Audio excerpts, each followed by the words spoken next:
Mesdames, Messieurs, bonsoir. Je suis ravi de vous retrouver pour votre journal de 19h sur Alizé Guadeloupe en ce dimanche 5 juin. L'épidémie de Zika poursuit sa phase croissante en Guadeloupe avec une augmentation du niveau des indicateurs, informe l'Institut de veille sanitaire. Depuis le 29 avril, l'archipel est passé en phase 3 du programme de surveillance, d'alerte et de gestion des émergences, tout comme nos voisins de la Martinique. Durant la dernière semaine du mois de mai, 3 nouveaux passages aux urgences pour suspicion de Zika ont été enregistrés, dont 2 au CHBT. Pour le mois de mai, les communes les plus touchées par l'épidémie ont été celles des Saintes, de Saint-François, de Pointe-à-Pitre et de l'ensemble de la Côte-sous-le-Vent. Mais comme vous le savez, les moustiques n'ont que faire des limites administratives des communes, sortis de vieux habitants ou de Pointe-Noire. Ils viennent aussi piquer à Déhay, comme l'a constaté Muriel Barline. Dans cette commune balnéaire du Nord-Basse-Terre, les cas évocateurs se multiplient. Reportage. Le docteur Franz Hugolin est installé dans un cabinet médical à Déhay. Il fait partie du réseau des médecins généralistes sentinelles de la Guadeloupe, chargé de déclarer le nombre de patients atteints du Zika. Depuis environ 2 semaines, il a constaté une augmentation du nombre de personnes présentant les symptômes de la maladie. Donc plein de petits boutons, ça démange, ça gratte, des douleurs articulaires et des douleurs musculaires. Donc plus ou moins de la fièvre et également les yeux rouges irrités, une conjonctivite. Au début du mois de mai, Josiane Garnier a d'abord eu de la fièvre avant de voir apparaître ses différents symptômes. Elle a tout de suite été consulter son médecin. Alors, surtout des douleurs articulaires, vraiment très difficile d'utiliser les articulations des doigts, des pieds. Donc, et également des douleurs musculaires au niveau des jambes. Nous entendons souvent parler aussi des conséquences graves du Zika. Donc, c'est vrai que je ne faisais pas partie des femmes enceintes, mais malgré tout, les conséquences telles que, je crois, le gueuline, la maladie, qui paralyse un petit peu. Donc ça a été assez inquiétant. Mais heureusement pour moi, ça n'a pas été jusque-là. Sur les 10 cas repérés par le docteur Franz Hugolin, aucun n'a fait l'objet de complications. Il a suffi de traiter les symptômes, c'est-à-dire de réduire les souffrances et les démangeaisons. Pour le praticien, la prudence est de mise face à ce type de patient. Les symptômes du Zika peuvent être facilement confondus avec ceux d'autres pathologies. Pour être sûr du diagnostic, il faudrait faire des analyses. Il faut des prélèvements, prise de sang ou analyse d'urine en fonction du moment où les symptômes apparaissent ou du moins entre le moment où les symptômes apparaissent et où on voit le patient. Donc vu que maintenant on est en phase 3 du plan de surveillance, en phase d'épidémie, donc les analyses de sang et d'urine sont réservées aux femmes enceintes et aux patients qui présentent des signes neurologiques. En Guadeloupe, selon le dernier point épidémiologique, 6320 cas cliniquement évocateurs ont été repérés en médecine de ville. 50 femmes enceintes ont eu une confirmation biologique. Je vous rappelle que la protection contre le virus, contre le moustique demeure la clé contre la progression du Zika. Après Déhay, faisons quelques brasses en direction du Grand V, du Grand Cul de Sac-Marin. En face de Sainte-Rose se dresse au milieu de la mer un îlet blanc, un îlet de sable blanc, qui il y a encore peu était un lieu de villégiature très prisé par les touristes, mais surtout par la population locale.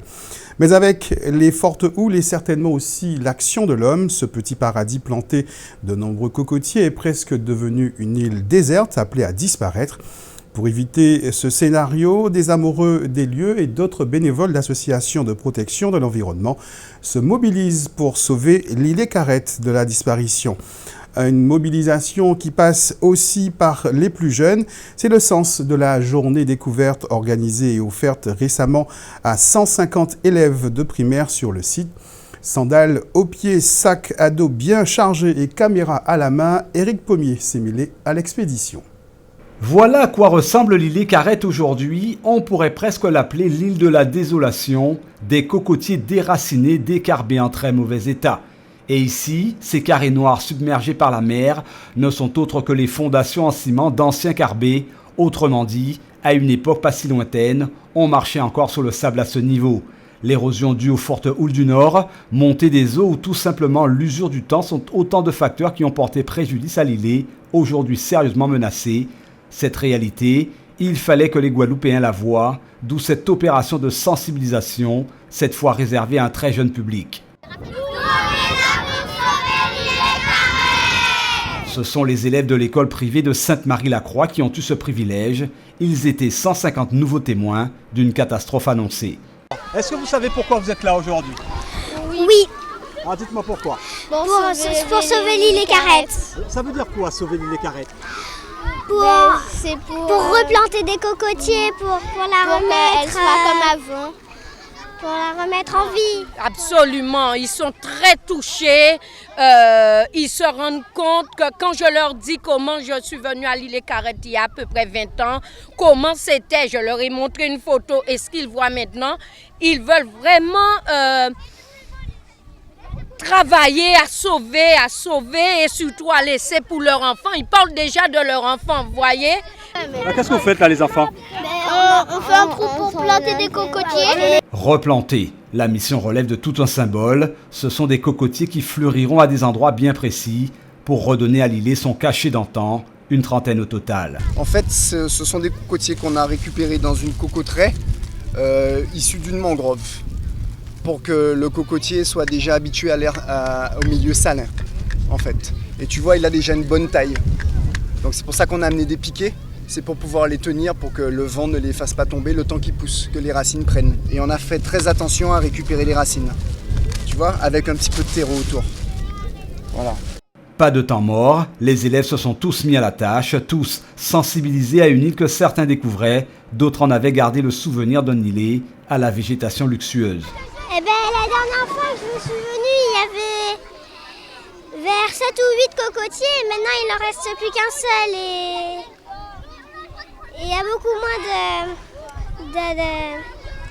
fleurs, vu que la dernière fois, il y avait plein de fleurs. Si tu veux, les digues en bois, il faut les enlever parce qu'aujourd'hui, elles font l'inverse de la raison, enfin, de ce pourquoi elles avaient été créées. Au début, c'était pour protéger l'îlet. En fait, aujourd'hui, ce qui se passe, c'est que ces digues en bois créent un courant, des turbulences qui enlèvent le sable. Et du coup, on voit que l'îlet, en fait, il n'a pas tant diminué que ça. Il s'est surtout beaucoup déplacé. Il a quand même perdu, je dirais, un bon tiers de sa superficie. Et ce qui est alarmant, c'est que ça fait surtout un an et demi en fait, que tout ça bouge beaucoup.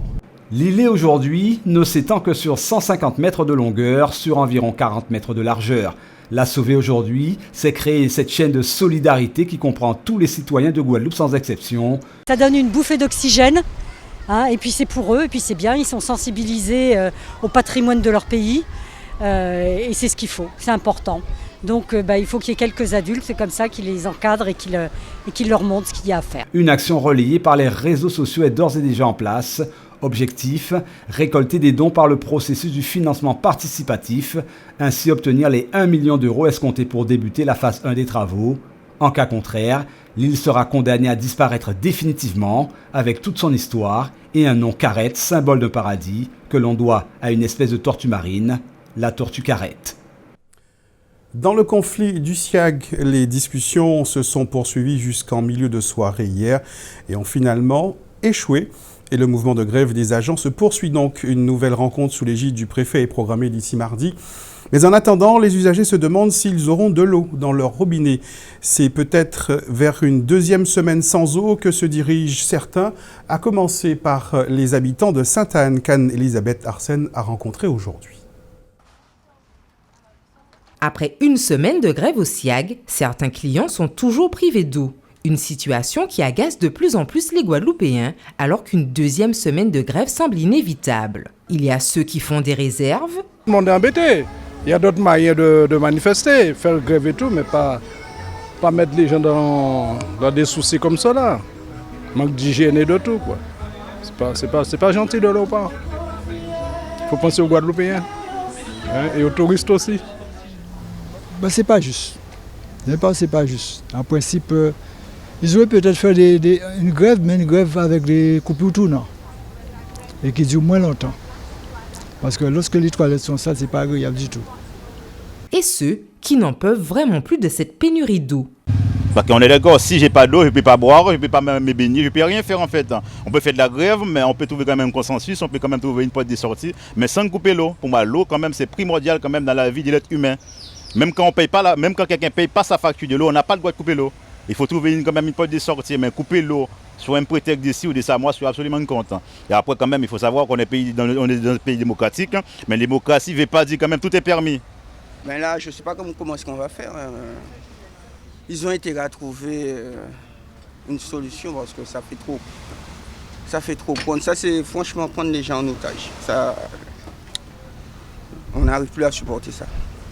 Et en plus, avec la chaleur qu'il y a, il faudrait avoir de l'eau pour se rafraîchir. Au-delà de cela, mais bon, il faut qu'ils fassent quelque chose. Ouais, il faut qu'ils prennent leurs responsabilités. Les Guadeloupéens, je pense qu'ils en ont marre d'être pris en otage. On nous a envoyé un petit peu avant-hier, hier ou avant-hier, et puis là maintenant il n'y a plus. Mais il faut savoir que les chiottes, il faut qu'on les nettoie. Hein. Et puis chez nous, il faut que ça sente bon. Hein. Alors c'est où on va déverser les sels à la régie des eaux, mais on ne va pas les stocker chez nous. Hein. On va pas les mettre sous le matelas. Alors il faut bien faire quelque chose. Il y a une autre façon de faire sa grève. On peut très bien trouver une autre solution, mais pas bloquer. Parce qu'il y a des enfants, il y a tout, il y a des personnes âgées, et puis il y a les gens qui en ont marre aussi, qui veulent faire leurs affaires et qui n'y sont pour rien. Alors on ne peut pas se permettre de bloquer tout le monde. Il est temps que ça s'arrête. En attendant une énième reprise des négociations et surtout la fin de ce conflit, c'est le ras-le-bol général qui domine et un sentiment de prise en otage constant à chaque mouvement de grève de ceux qui distribuent ce précieux liquide vital. Et dans l'après-midi d'aujourd'hui, les services de la préfecture indiquaient que l'alimentation était revenue à une situation quasi normale, mais que certains secteurs rencontraient encore des difficultés en raison de la vétusté du réseau et aussi en raison des récentes intempéries, des difficultés qui se concentrent sur Saint-François, Sainte-Anne, comme on l'a vu également le Gosier, mais également la Désirade. Selon toujours la préfecture, le service minimum est maintenu. Place maintenant un tour d'horizon de l'actualité dans la grande région. Nous verrons que les arrivées de touristes dans la Caraïbe devraient dépasser la barre des 30 millions cette année. Mais avant, direction la République dominicaine. C'est votre rendez-vous Caraïbe. Les éleveurs dominicains ont noté une augmentation significative des vols de bétail au cours des derniers mois. Cela se traduit par une perte sèche de plus de 700 000 pesos dominicains. Dans la plupart des cas, le bétail serait transféré en Haïti. Les agriculteurs ont tenu une réunion avec les autorités militaires et civiles de la province proche de la frontière haïtienne, au cours de laquelle le général Jiménez Peña a indiqué que 700 nouveaux soldats seront déployés pour renforcer la frontière comme mesure préventive contre l'apparition de la criminalité. Le haut gradé de l'armée précise qu'une fois la situation revenue à la normale, ces soldats seront redéployés pour la sécurité des établissements publics le long de la frontière. Les agriculteurs dominicains, pour leur part, souhaitent que les militaires continuent leurs mesures de prévention renforcées de façon pérenne. Sir Ronald Sanders, le gouverneur d'Antigua et Barbuda, aux États-Unis et à l'Organisation des États américains, a écrit une lettre ouverte sur la situation économique des États membres du CARICOM. Pour lui, aucun État caribéen n'est en mesure de prospérer par ses propres ressources. L'aide extérieure est fondamentale à ces pays pour fournir les biens et services à leurs populations respectives. Sir Ronald Sanders rappelle que ces pays ont commencé leur processus d'indépendance depuis 1954 et qu'à ce jour, aucun État n'est souverain économiquement. Un rapport du Commonwealth sur le développement des petits États insulaires en 2050 fait état du poids de la dette qui deviendra ingérable et des conséquences socio-économiques qui en découleront. Les pays de la Caraïbe ayant emprunté à des coûts plus élevés sur les marchés internationaux en raison de leur grande vulnérabilité et de la faiblesse de leur économie. Selon le gouverneur d'Antigua et Barbuda, la solution viendrait des pays caribéens eux-mêmes qui devraient renforcer leurs liens interrégionaux et les prérogatives économiques du CARICOM. Sir Ronald Sanders regrette que chaque État insulaire conclue d'autres accords bilatéraux avec d'autres organismes que le CARICOM, ce qui le viderait de ses prérogatives. En outre, le tourisme serait une économie à renforcer dans la Caraïbe puisqu'il rapporte plusieurs milliards de dollars à travers le monde et son potentiel est en forte croissance sur les marchés émetteurs. Voilà qui va dans le sens de Sir Ronald Sanders. Les arrivées de touristes dans la Caraïbe devraient dépasser la barre des 30 millions pour la première fois cette année, après un record de 28,7 millions d'arrivées en 2015. Le président de l'Organisation du tourisme des Caraïbes, Richard Silaï, a annoncé que l'industrie du tourisme a connu un démarrage rapide en 2016, enregistrant une hausse de 7,3% par rapport au premier trimestre de l'an dernier. Au cours de cette période, la région Caraïbe a accueilli environ 8,5 millions de visiteurs internationaux, soit 580 000 de plus qu'au premier trimestre de 2015. Richard Silaï explique cette performance grâce à la baisse du prix du pétrole et avec un dollar américain fort, ce qui a augmenté l'attrait de la Caraïbe pour les visiteurs potentiels. Les nombreux accords de transport aérien ont également facilité l'accessibilité des voyageurs dans la région. L'artisanat et le savoir-faire local s'exposaient aujourd'hui dans le cadre du premier salon Mantin Art, au Lamentin, une manifestation initiée par 2 associations dans le but de faire la promotion des produits de nos créateurs dans les domaines de la mode, de la pyrogravure, de la sculpture, de la peinture ou encore des bijoux. 40 exposants ont répondu à l'appel pour cette première. Reportage Éric Pommier. De la volonté de 2 associations lamantinoises, l'Ascolag et Prestige Guadeloupe, est né un salon intitulé Mantin Art. Une grande première en Guadeloupe dont la vocation a été de faire étalage au grand jour du savoir-faire des artisans guadeloupéens. Le savoir-faire, c'est montrer un certain talent, la finesse du travail, un produit fini. Et nos artisans actuellement savent le faire et ils le font très bien. C'est dans la salle des fêtes de la commune du Lamentin que la communion avec l'art a eu lieu. Artisans en tout genre, sculpteurs, pyrograveurs, peintres et autres ont égayé leurs stands respectifs avec leurs créations pensées et élaborées avec doigté. Le tout fabriqué en effet avec précision chez certains, quelques modèles uniques pour se démarquer, mais surtout comme matière première du Made in Guadeloupe uniquement, graines, coquillages et autres éléments précieux de Dame Nature. Elisabeth Nicolas a ce sens de la création depuis son plus jeune âge. Créer, c'est son leitmotiv et sa passion, elle en a fait son métier. Pour elle, ce salon tombe à point nommé à l'heure où il faut plus que jamais reconnaître la valeur de l'artisanat en Guadeloupe. Ce qui est bien, c'est que des créateurs, donc c'est quelque chose de formidable. C'est le premier salon et je crois que tous les gens qui sont passés sont entièrement satisfaits de voir ce que les artisans guadeloupéens peuvent faire de leurs 10 doigts. Ils sont venus de partout, Bouillante, Saint-Claude, Mornalo, Saint-François. Un seul message à faire passer, dire qu'ils existent. Ça fait quand même un certain nombre de... Ça fait 2 ans que je propose. J'ai eu déjà l'entière satisfaction d'être reconnue, enfin, et d'avoir le premier prix il y a quelques années de ça de Joie et Tradition, catégorie artisanat, et aussi du Conseil général. Donc les gens connaissent un petit peu, mais chaque année, disons qu'on amène toujours un petit plus au niveau de la création, au niveau des supports et des matières qui sont utilisées. Mantin Art, c'est le produit de la Guadeloupe, parce que nous sommes au Lamentin, mais nous sommes la Guadeloupe. Même des écrivains ont tenu à être du salon. Plus que des mots, il fallait des actes, de l'action, être présent tout simplement. Mantin Art, ou l'art d'avoir organisé une formule qui a séduit, pari gagné en tout cas pour tous les organisateurs, 40 exposants au total pour une première. On murmure déjà dans les couloirs que l'édition 2017 sera un plus grand cru. Partons maintenant faire un tour au jardin, direction Bémao, non loin de la vaste zone industrielle de Jarry. C'est sur le terrain de l'ancienne chambre d'agriculture que l'association Prévention, Action, Insertion, Éducation 2002 a décidé d'installer sa plateforme de professionnalisation. La structure d'insertion et d'accompagnement vers l'insertion des jeunes ouvrait ses portes aujourd'hui pour une vente de plantes médicinales, ornementales, mais aussi d'arbres fruitiers dans le cadre des rendez-vous au jardin. Le reportage d'Éric Pommier. Agnès Pigeonneau est depuis un an ouvrier horticole, fière par ailleurs d'avoir été major de sa promotion, première sur 15 candidats.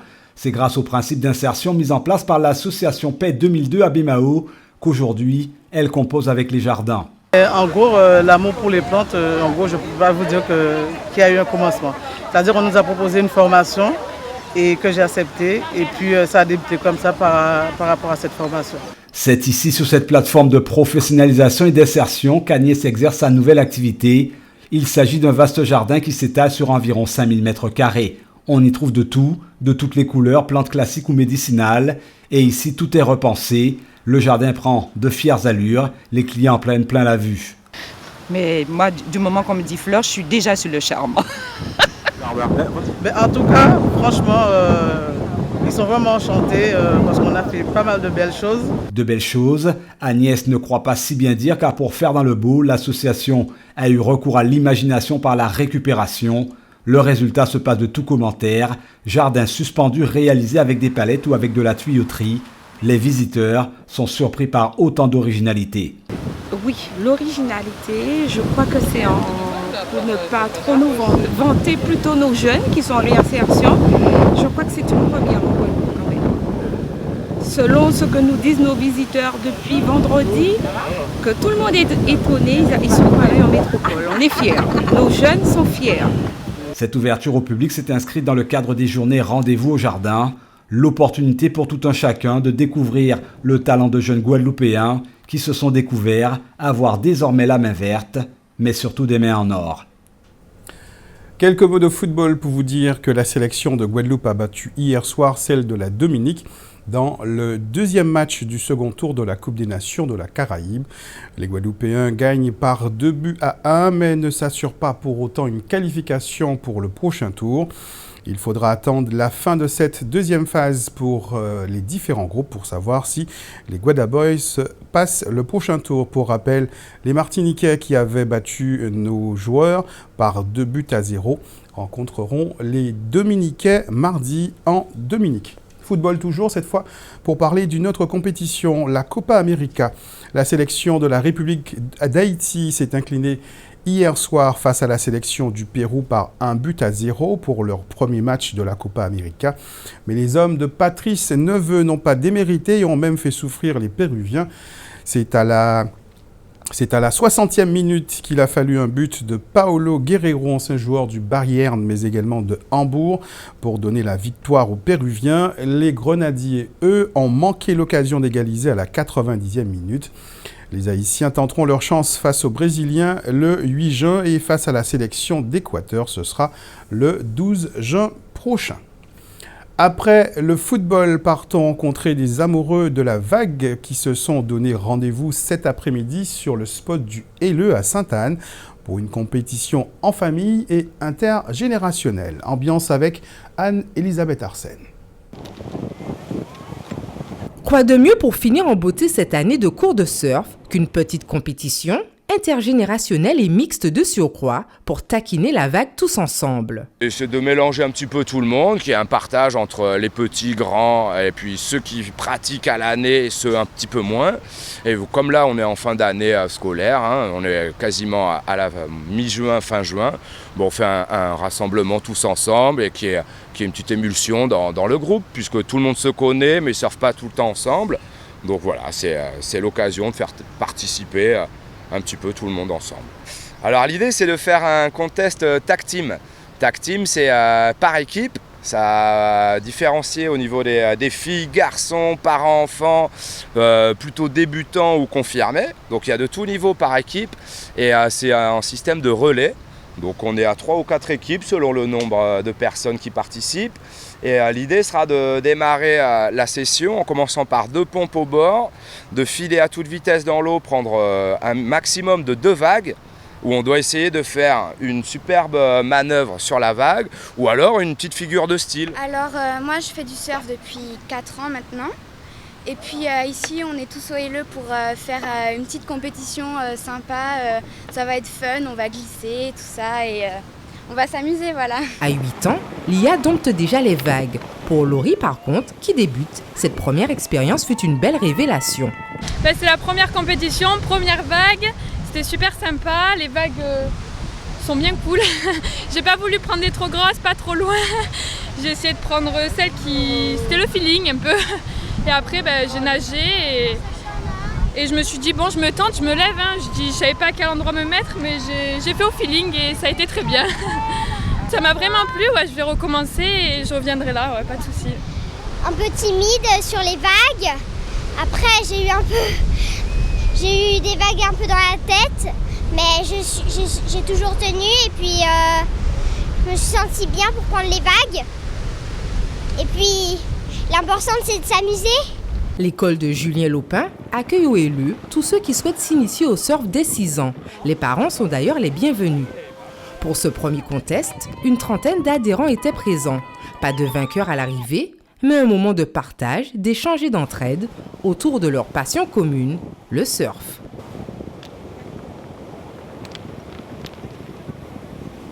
Ce sont sur ces belles images que nous allons clore notre journal, pas avant tout de même de vous avoir parlé de la qualité de l'air qui s'améliore quelque peu avec un indice Atmo de 9 pour aujourd'hui qui devrait passer à 8 demain.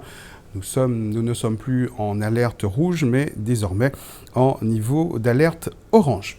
Un point sur la météo de ce soir et de demain, de larges éclaircies en début de soirée sur l'ensemble de la Guadeloupe, sauf au-dessus de la Vieille Dame à Gueule-Grand-Gouffre et aussi aux environs du phare de la Pointe Doublée qui risque d'être sous la pluie. Mais rassurez-vous, les amis de Saint-Claude, de Marie-Galante et de Désirade en milieu de nuit, ce sont, et aussi demain matin, toutes les autres communes de Guadeloupe devront connaître le même sort que vous. Dans un instant, les informations nationales. Rendez-vous un peu plus tard pour le magazine Capital avec pour thème vacances gratuites. Et si c'était possible, passez une excellente soirée sur Alizé Guadeloupe. On se donne rendez-vous demain 12h30 pour un nouveau journal.